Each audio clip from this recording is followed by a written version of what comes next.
Assalamualaikum warahmatullahi wabarakatuh. Menguak kehidupan yang ada dan kita kaitkan dengan wahyu dan juga sunnah Rasulullah. Ini menjadi khas dari kita di Berita Islami Masa Kini. Kali ini bersama saya Saru Gunawan. Ya, dan saya Zaskia Meka. Dan kita punya berita yang sangat menarik sekali. Seperti berita kita yang pertama ini, pernah terbayang nggak sih pemirsa kenapa ada satu tempat disebut dengan Laut Merah? Ya nggak sih? Saya dulu penasaran banget, apakah airnya berwarna merah atau apa gitu? Apa karena ceritanya dulu banyak yang terbunuh di situ? Oke, kalau gitu kita langsung lihat aja ya. Makanya langsung saja kita saksikan Menguak Rahasia Laut Merah tayangan berikut ini.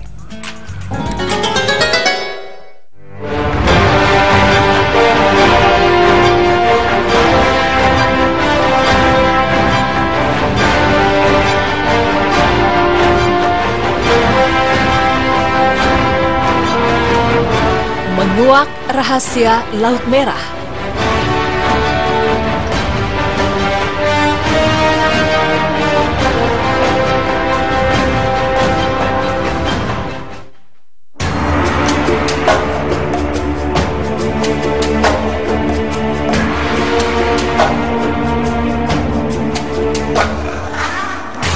Pemirsa beriman, selain laut mati dan laut hitam, terdapat pula laut yang tidak kalah mengandung misteri yang disebut dengan Laut Merah.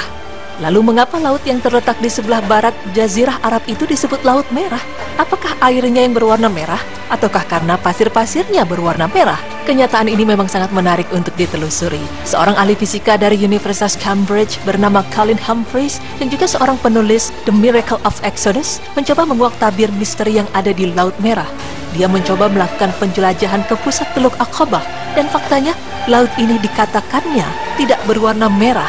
Laut ini justru seperti kebanyakan laut pada umumnya yang airnya justru berwarna biru. Di sini Colin hanya menemukan sekumpulan alang-alang yang tumbuh subur berkat keberadaan air tawar di sekitar tempat tersebut. Rupanya, pendapat atau perkataan orang-orang sering salah memahami ucapan yang biasa disebutkan dalam bahasa Inggris. Alang-alang dalam bahasa Inggris disebut dengan red, namun oleh masyarakat setempat diucapkan dengan red atau merah. Karena keberadaannya di laut, maka oleh masyarakat setempat dinamakan Red Sea atau Laut Merah. Banyak cerita di masa lampau yang mengkaitkan kondisi Laut Merah dengan warnanya. Ada yang menyebutkan lautan ini berwarna merah karena banyak darah dari binatang-binatang yang mati dan membusuk. Namun ada pula yang menyebutkan lautan ini berwarna merah karena ada sebuah batu di dasar laut yang mengeluarkan cahaya berwarna kemerahan. Terdapat pula penjelasan-penjelasan ilmiah yang menyebutkan bahwa warna merah di permukaan muncul akibat Trichodesmium erythraeum yang berkembang. Ada juga yang menjelaskan bahwa namanya berasal dari gunung kaya mineral yang ada di sekitarnya yang berwarna merah. Penjelasan terbaru tentang penyebab merahnya warna air di laut ini adalah ketika musim panas datang, sebagian laut merah akan nampak benar-benar merah. Dan hal ini terjadi karena di bawah laut ini terdapat jutaan ganggang, plankton, dan kuda laut yang memiliki warna merah. Alhasil, warna air yang sebenarnya bening pun tentu akan terlihat merah. Sama halnya seperti kolam renang yang airnya terlihat biru atau hijau karena lantai dasarnya berwarna demikian.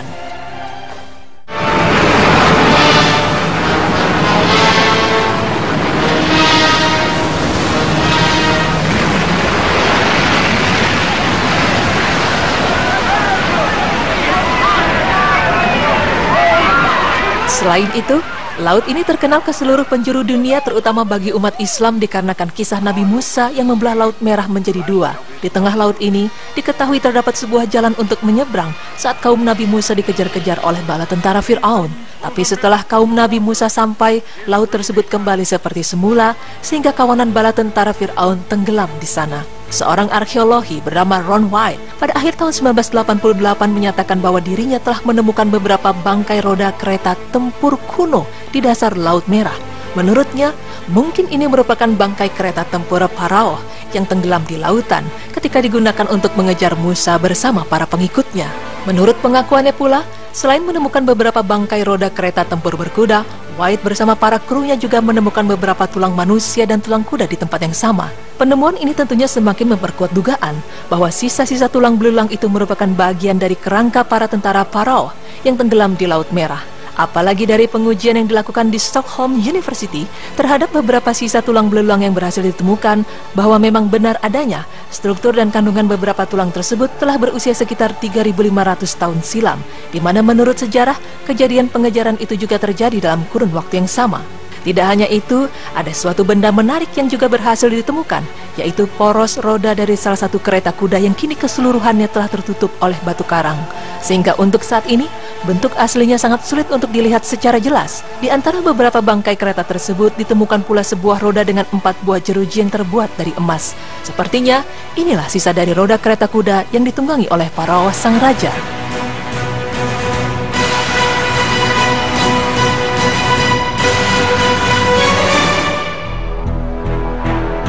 Dalam hal ini, mungkin Allah Subhanahu wa Ta'ala sengaja melindungi benda ini untuk menunjukkan kepada kita semua bahwa mukjizat yang diturunkan kepada para nabinya merupakan suatu hal yang nyata dan bukan merupakan cerita karangan belaka. Menurut para ahli, lokasi saat Nabi Musa bersama para kaumnya menyeberang diperkirakan berada di Teluk Aqabah di Nuweiba. Kedalaman maksimum perairan di sekitar lokasi penyeberangan adalah 800 meter di sisi ke arah Mesir dan 900 meter di sisi ke arah Arab. Sementara itu di sisi utara dan selatan lintasan penyeberangan atau garis merah, kedalamannya mencapai 1.500 meter. Diperkirakan pula jarak antara Nuweiba ke Arab sekitar 1.800 meter, sedangkan lebar lintasan Laut Merah yang terbelah diperkirakan 900 meter.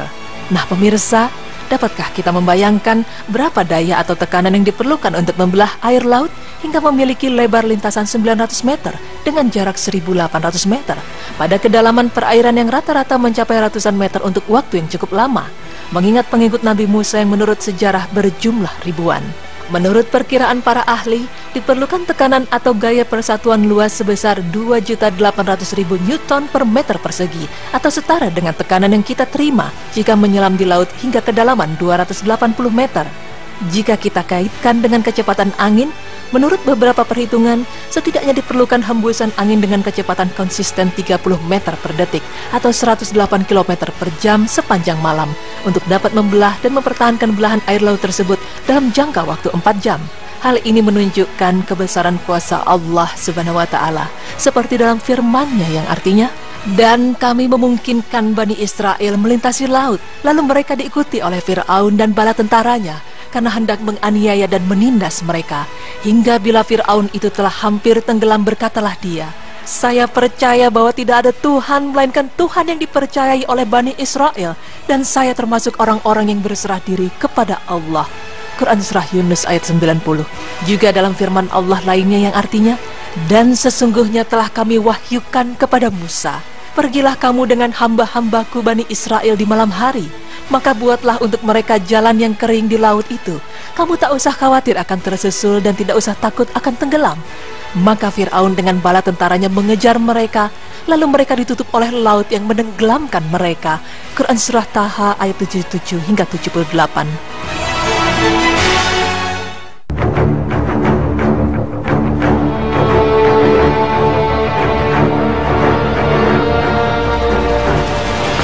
Setelah membahas mengenai penemu kereta Fir'aun di Laut Merah, serta lokasi di mana Nabi Musa alaihissalam bersama para kaumnya menyeberangi Laut Merah, terdapat pula simulasi terbelahnya Laut Merah yang dilakukan oleh ilmuwan berdasarkan hukum fisika.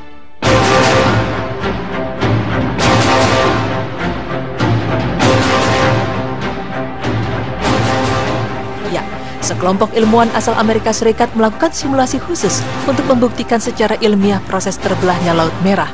Peran angin dari timur yang berhembus kencang dikabarkan membantu terbelahnya Laut Merah oleh Nabi Musa. Simulasi komputer memperlihatkan bagaimana angin dapat menghempaskan air laut sehingga mencapai dasar lautan dan membentuk laguna. Hal ini dikatakan oleh kelompok peneliti di Badan Nasional Penelitian Atmosfer dan Universitas Colorado di Boulder. Dan menurut pemimpin penelitian itu yakni Carl Drews, simulasi tersebut hampir cocok dengan apa yang diceritakan dalam kitab suci umat muslim.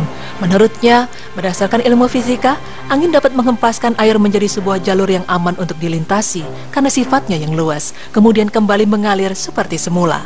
Maka dalam hal ini, sejalan dengan apa yang dijelaskan dalam Al-Quran bahwa Nabi Musa alaihissalam memimpin umat Yahudi keluar dari Mesir atas kejaran Fir'aun pada 3000 tahun yang lalu.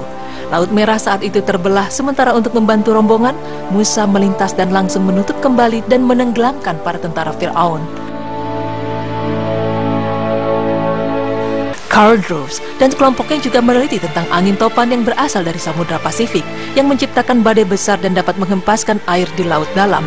Kelompok yang menunjukkan kawasan selatan Laut Mediterania yang diduga menjadi tempat penyeberangan itu dan memaparkan bentuk tanah yang berbeda karena terbentuk setelahnya serta memicu isu mengenai lautan yang terbelah. Laguna itu memiliki panjang sejauh 3 hingga 4 km dan lebar sejauh 5 km yang terbelah selama 4 jam. Masyarakat pun telah dibuat kagum atas cerita pembelahan laut itu, membayangkan bahwa hal itu terjadi secara nyata, ungkap Carl Drews dan kelompoknya dalam Jurnal Perpustakaan Umum Ilmu Pengetahuan. Pemirsa beriman, demikianlah Allah Subhanahu wa Ta'ala memperlihatkan kekuasaannya kepada kita jauh sebelum adanya penelitian yang menemukan terbelahnya Laut Merah dan tenggelamnya Fir'aun beserta kaumnya. Allah Subhanahu wa Ta'ala telah lebih dulu menerangkannya di dalam Al-Quran, dan ini merupakan bukti nyata bagi kita akan kebesaran dan kuasa Allah Subhanahu wa Ta'ala.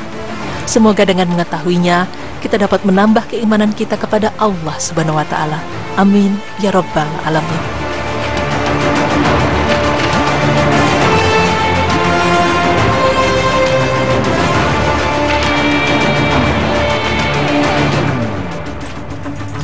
Ya baik, maha benar Allah dengan segala firman-Nya ya pemirsa. Tadi kita lihat bahwa kita sebagai umat muslim sangat mengenal kisah tentang Laut Merah dengan ketika Nabi Musa itu membelah kelautannya dan menyelamatkan pasukan Islam dari Raja Fir'aun dan pasukannya juga. Dan ternyata tadi kita lihat beritanya banyak pembuktian-pembuktian dari ilmuwan yang membenarkan kayak memang ada memungkinkan karena menemukan poros roda dan roda bekas zaman dulu sekali. Betul, dan semoga dengan tayangan tadi menambah keyakinan kita, ya, keimanan kita kepada Allah Subhanahu wa Ta'ala. Ini kuasa Allah ya.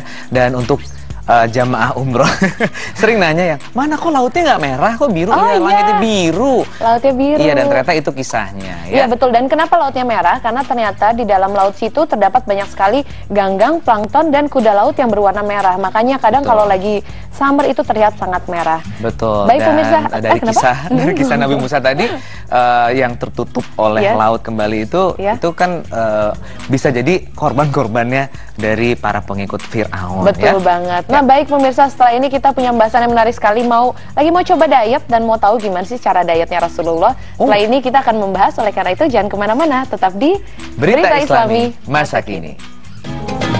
Allahu Akbar.